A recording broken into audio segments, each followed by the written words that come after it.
You are listening to the audio production of The Sum and Substance of the Gospel, the Christ-Centered Piety of Charles Haddon Spurgeon, introduced and edited by Nathan A. Finn and Aaron Lumpkin, published by Audiobooks.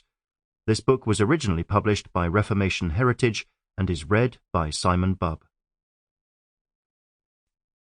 The Life and Piety of Charles Haddon Spurgeon, 1834 to 1892. According to the late evangelical theologian Carl F. H. Henry, 1913 to 2003, Charles Haddon Spurgeon is one of evangelical Christianity's immortals. Spurgeon was one of the best-known pastors in church history and perhaps the most famous preacher of the modern era.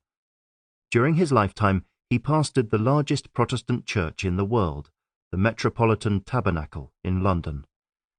His preaching attracted believers and skeptics from every walk of life in a context where dissenters from the established Church of England were considered to be of a lower social class.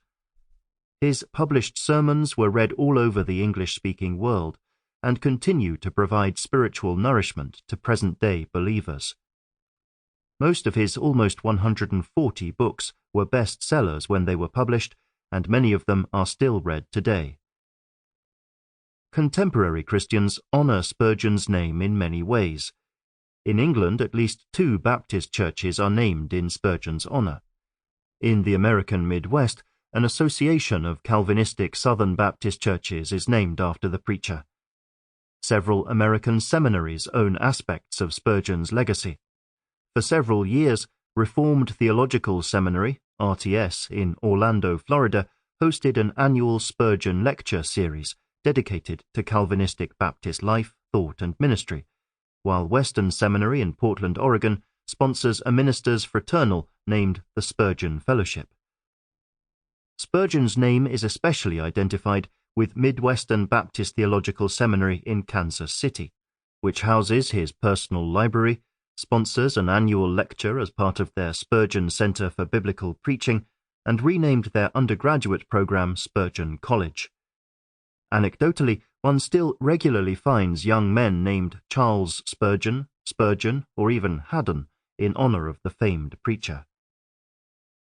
Not surprisingly, Spurgeon remains an especially beloved figure among pastors, where esteem for him reaches across a variety of boundaries.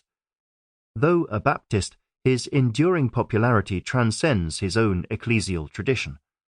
Though a Calvinist, he is appreciated by many Arminians and others who would differ with his view of God's sovereignty. Though an Englishman, Spurgeon is admired well beyond the British Isles and even outside the English-speaking world.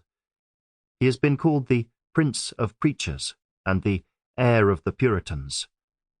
Many fundamentalists claim Spurgeon as one of their own, or at least a forerunner, because of his separation from the Baptist Union during the downgrade controversy.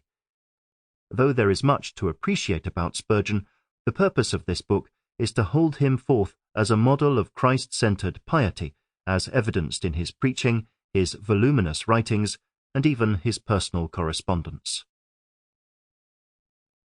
Early life and ministry.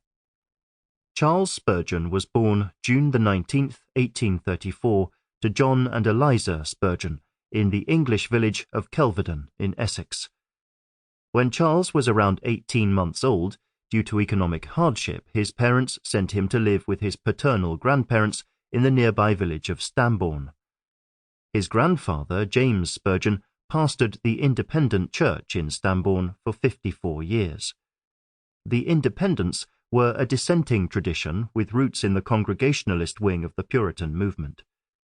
James owned an extensive library that included many Puritan works.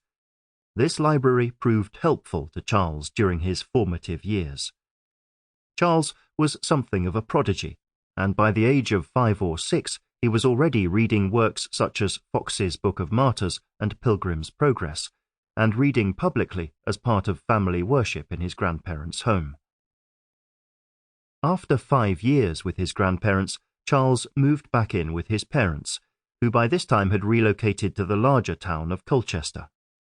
John Spurgeon was employed as a clerk in a coal merchant's office, and was serving as pastor of the Sample complete. Ready to continue?